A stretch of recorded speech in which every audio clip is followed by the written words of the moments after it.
G'day guys, Gavin from Console Domination. We're here on the eve of PAX and I've had the opportunity to get hands-on with Dragon Age Inquisition, which I'll tell you a little bit about soon. Luckily I've got Michael Laidlaw. Yes, he is the creative director.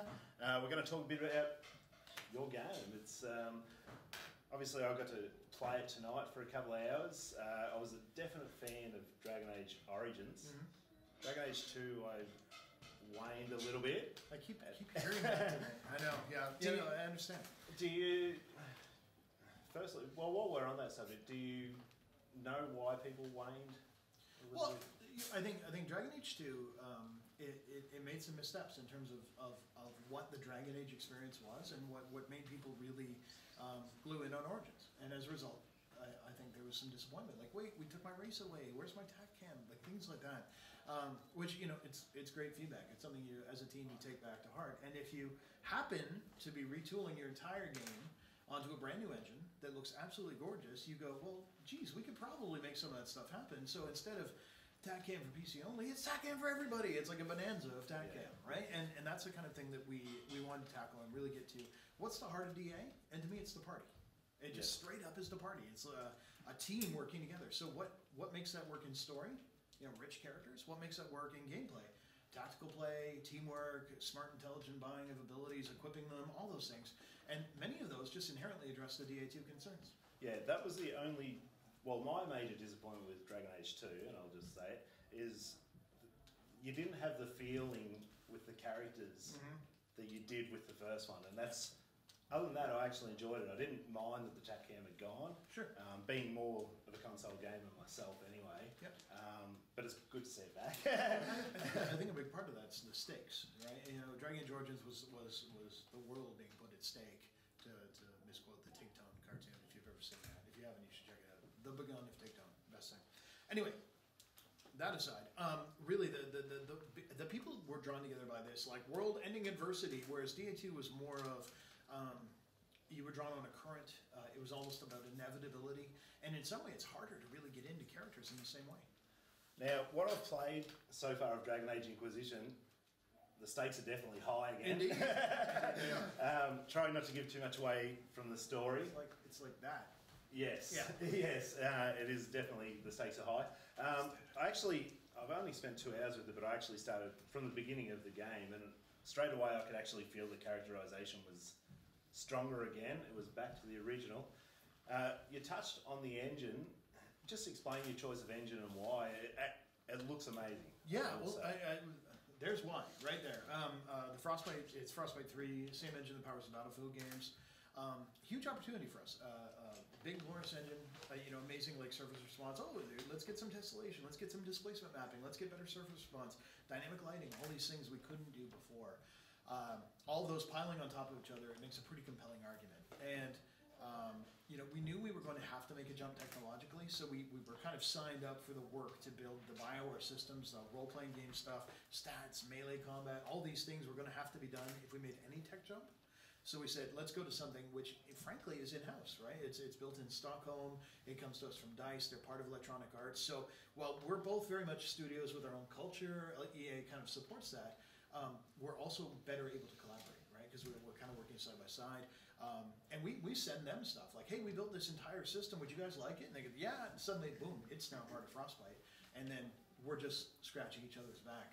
Speaking about relationships, one thing that I actually felt with it, there was a little bit of an element of Mass Effect 3, just to the way things operated. Did you take inspiration from that or not? It's just my feeling from it. I mean, there's elements that are similar. Certainly, there's, you know, the dialogue wheel is a Mass Effect ism.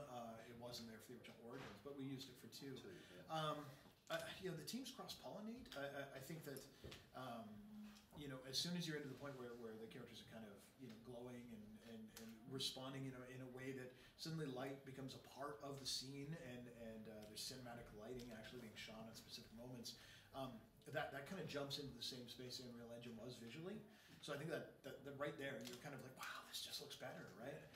But in terms of the overall flow, I mean, it's very much its own series. You know, Mass Effect is about a character, whereas we're about a party. We're about a leader, but you have direct control over everybody. So there's some pretty distinct differences there too. So now you can control a number in your party. How many can you control at once? And the party's 4, and then you it's yourself and then 3 others, or just yourself. You can do any number down. It's not really balanced for by yourself, but there's always someone who does it. You know, so like the crazy guy run, right? I'm doing it solo, and good luck against the dragons, sir. But yeah, when you have your party, you have warriors, you have mages, and you have rogues. They all kind of, warriors are very good at tanking, but they can also push into DPS. You can be support as a mage or Captain Fireball. It's really up to you how you build them and how they work together. Yep. And that's pretty much the most compelling part. And there's a brand new class, brand new race. Well, the race, absolutely, the Qunari, towering, 7 foot or so, I think, maybe 7'5". Anyway, huge, kind of giants with horns. You can customize them. They don't have to have horns. Male and female, of course, available. And they've been a part of the DA lore since Origins.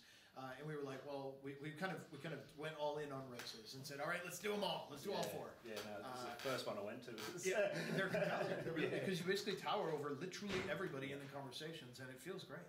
The skill tree and your customization of your character is actually excellent. I think it's got a bit more depth, and it seems to be a bit more user friendly.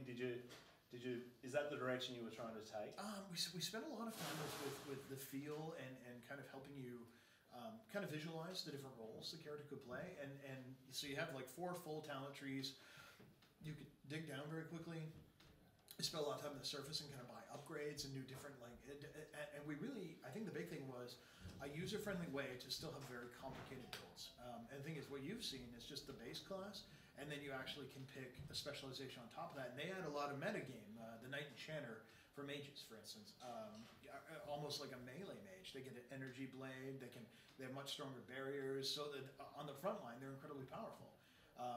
But you may go Rift Mage, and suddenly they're like the ultimate controller, right? And so each one allows you to customize your character even further later in the game. Okay. I'll talk about the map. Now, obviously, I didn't get to open up a lot of the map. Right. It's huge. So I just bring up the map, scroll from end to end just to try and work out the scale. How big actually is it? So the first place you go is a region called the Hinterlands, and it's an area around the Redcliffe Village area, the rebuilt Redcliffe, because it got kind of messed up during Origins. And it's big enough you could take the entirety of Dragon Age Origins and wump it down in there, like every level, and it would fit, and there'd be room left over. And that's one of our regions, and we have more than half a dozen. So there's deserts, there's like storm-lashed coasts, there's blistering icy mountaintops. All these areas are different visual styles. They have different encounters. They have different themes story-wise, and they're all there for you to explore. And you don't have to go to all of them to win the game, but they each have their own character, and like, oh hey, there's a dragon in that one. I'll probably come back when I'm higher level. So there's plenty of hours. It's a massive game. Hours are tricky because it does scale so much, and you can push through. You could probably get it done in 40 to 50. Not without too much trouble. You want to see it all. I was talking to my wife, and she was just wrapping up her game, and she's on the team, so she knows the game really well. She plays it a lot, and she was like hour 98, and just I'm almost done, and it's like wow. So I would say, your completionist will break you 100 hours easy, right? So yeah, it's pretty massive. Huge experience, and what we felt Dragon Age deserved. So it's coming into quite a competitive release for RPGs. Sure. We've got Witcher 3 coming out, which is obviously going to generate a little bit of excitement. Obviously, Dragon Age has got a huge amount of excitement as well. Yep. Why should players that are disenchanted with Dragon Age 2 just plunge in and go for Dragon Age 3? Well, sadly, it looks like Pillars of Eternity slid out. So I think we're kind of the big RPG this Christmas. So there's one thing.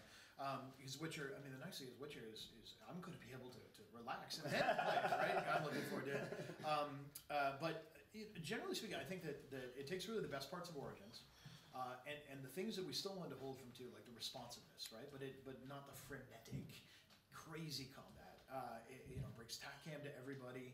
The world's massive. The story is massive. This is like the biggest Dragon Age game we've ever created. And I think it really, in a lot of ways, it's almost like a preview of where Bioware's headed. It's not a direction that abandons story and only does open world, but it integrates open world into story. And it's like this narrative experience that still gives you like a freedom that you haven't had in the Bioware games since, honestly, the Baldur's Gates. And I think that's something new. It's fresh. We're really invigorated by it. We're really excited.